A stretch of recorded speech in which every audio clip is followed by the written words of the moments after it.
తెలంగాణ రాష్ట్ర బడ్జెట్లో హైదరాబాద్ నగర అభివృద్ధికి ఏకంగా 10,000 కోట్ల రూపాయలను కేటాయించింది రేవంత్ రెడ్డి సర్కార్.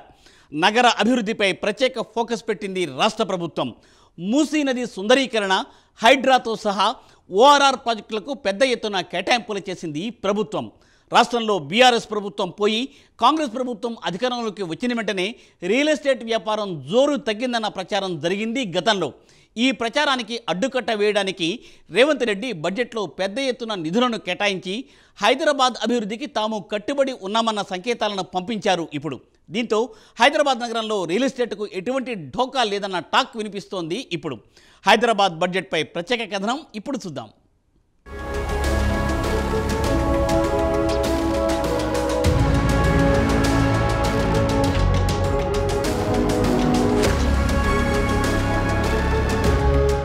తెలంగాణ బడ్జెట్లో రాష్ట్ర రాజధాని హైదరాబాద్కు గతంలో ఎన్నడూ లేని విధంగా రేవంత్ రెడ్డి సర్కార్ ఏకంగా 10,000 కోట్లు కేటాయించింది.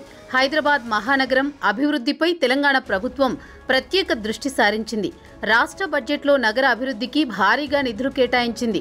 రాజధాని సరిహద్దులను ఓఆర్ఆర్ వరకు విస్తరించి అన్ని ప్రభుత్వ విభాగాల ఆధ్వర్యంలో అభివృద్ధి పనులు చేపట్టడానికి వీలుగా ఏకంగా 10,000 కోట్లు కేటాయించింది. గతంతో పోల్చుకుంటే ఈ బడ్జెట్లో హైదరాబాద్కు భారీ కేటాయింపులు దక్కాయి. జీహెచ్ఎంసీ, హెచ్ఎండిఏ, జలమండలి, మెట్రో సంస్థలకు పెద్ద ఎత్తున నిధులు ప్రతిపాదించారు.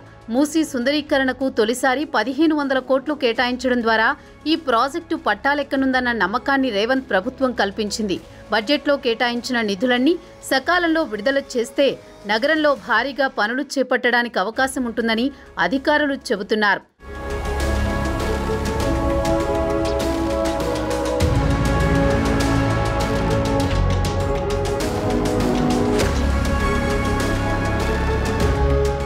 హైదరాబాద్ నగర జనాభా 1 కోటికి పైగా దాటిపోయింది. దీంతో అభివృద్ధి కార్యక్రమాలు చేపడితేనే రాష్ట్ర ఆదాయం పెరుగుతుందన్న ఉద్దేశంతో ముఖ్యమంత్రి రేవంత్ రెడ్డి ఉన్నారు. ఇందులో భాగంగా మహానగరంపై అభివృద్ధి పరంగా తనదైన ముద్ర వేయాలని భావిస్తున్నారు. ప్రస్తుత బడ్జెట్లో భారీగా కేటాయింపులు చేయడం ద్వారా దాన్ని సాధించాలని ఆయన పట్టుదలతో ఉన్నారని ప్రభుత్వ వర్గాలు చెప్పాయి. గతంలో బీఆర్ఎస్ ప్రభుత్వం బడ్జెట్లో మహానగరంలోని అన్ని విభాగాలకు 5,729 కోట్లు కేటాయించారు. అందులో 47% నిధులు మాత్రమే విడుదలయ్యాయి. నిధులు సరిపోకపోవడంతో వేల కాలనీల్లో అంతర్గత రోడ్ల నిర్మాణం నిలిచిపోయింది. ఈ పరిస్థితి నుంచి గట్టెక్కించడానికి తాజా బడ్జెట్లో గ్రేటర్కు 10,000 కోట్లు కేటాయించారు.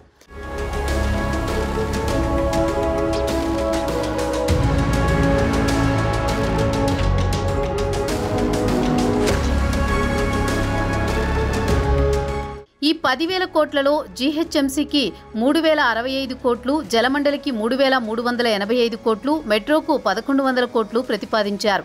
నగరంలోని అన్ని విభాగాలకు నిధులు కేటాయించడం వల్ల ఆగిన పనులు పూర్తి చేయడంతో పాటు కొత్తవి మొదలు పెట్టడానికి అవకాశం ఉంటుంది. విపత్తుల నిర్వహణ, ఆస్తుల సంరక్షణే లక్ష్యంగా ఏర్పడిన నూతన సంస్థ హైడ్రాకు 200 కోట్ల నిధులు కేటాయించారు. మూసీ సుందరీకరణకు ఏడాది అంకురార్పణ జరిగే అవకాశం ఉందని భావిస్తున్నారు. బడ్జెట్లో భారీ కేటాయింపుల నేపథ్యంలో మహానగరంలో చేపట్టాల్సిన పనుల గురించి అన్ని విభాగాల అధికారులతో ముఖ్యమంత్రి రేవంత్ రెడ్డి చర్చించనున్నారు. కొద్ది రోజుల్లోనే దీనికి సంబంధించిన సమావేశం జరగనుందని, ఆ తర్వాత కార్యాచరణ అమలుపై సీఎం ఆదేశాలు జారీ చేయనున్నారని అధికార వర్గాలు చెబుతున్నాయి.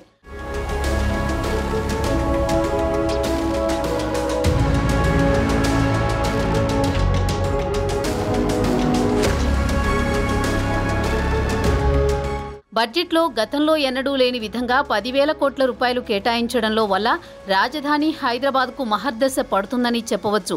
మూసీ సుందరీకరణతో పాటు ఇప్పటి వరకు డీలా పడిందన్న రియల్ మార్కెట్ తిరిగి పుంజుకుంటుందని రియల్ మార్కెట్ వర్గాలు అంచనా వేస్తున్నాయి. ఇక్కడ అసలు విషయానికి వస్తే తెలంగాణలో రేవంత్ రెడ్డి ప్రభుత్వం వచ్చిన వెంటనే హైదరాబాద్లో రియల్ ఎస్టేట్ పూర్తిగా పడిపోయిందన్న ప్రచారం పెద్దగా జరిగింది. రేవంత్ రెడ్డికి చెడ్డ పేరు ఆపాదించడానికి చేసిన ప్రయత్నంగానే ఇది భావించవచ్చు. ప్రభుత్వం చేస్తున్న దుష్ప్రచారాన్ని తిప్పికొట్టేందుకు రేవంత్ రెడ్డి హైదరాబాద్కు భారీ ఎత్తున బడ్జెట్లో నిధులు కేటాయించడంతో ఇప్పటి వరకు పెండింగ్లో ఉన్న పనులు చురుకుగా ముందుకు సాగుతాయి. మెట్రో విస్తరణతో పాటు రీజనల్ రింగ్ రోడ్ పనులు ప్రారంభమైతే ఆటోమేటిక్గా రియల్ రంగం పుంజుకుంటుంది.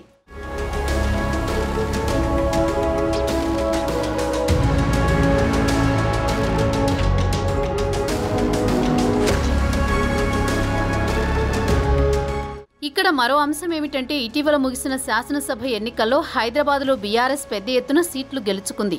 జిల్లాలో బీఆర్ఎస్ ఓడిపోయినప్పటికీ హైదరాబాద్లో మాత్రం పార్టీ బలంగా ఉంది. దీనికి కారణం హైదరాబాద్ను కేటీఆర్ బాగా అభివృద్ధి చేశారని పెద్ద ఎత్తున ప్రచారం జరిగింది. దీంతో రేవంత్ రెడ్డి కూడా హైదరాబాద్పై ప్రత్యేక దృష్టి పెట్టారని టాక్ వినిపిస్తోంది.